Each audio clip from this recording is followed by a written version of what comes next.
আসসালামু আলাইকুম, কেমন আছেন? আমার শখের খামারে আপনাদের সবাইকে স্বাগতম। আমি ২-১ দিন আগে কিছু মুরগি এনেছিলাম। এখন আমার মুরগিগুলো নিজে নিজে খাবার খায়, নিজে নিজে খোপে যায়।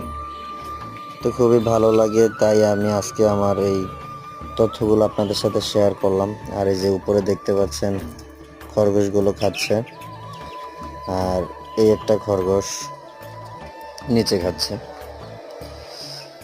তো মুরগিগুলোকে আমি এখন আপাতত, যেহেতু নতুন একটা জায়গায় এসছে, তারা ব্রয়লার অনেক পছন্দ করে, তো যার জন্য এখনো ব্রয়লার দিচ্ছি। তো আমি পাশাপাশি তাদেরকে খুদ, দান এবং আনুষঙ্গিক যেই ভাত যদি খায় দিব।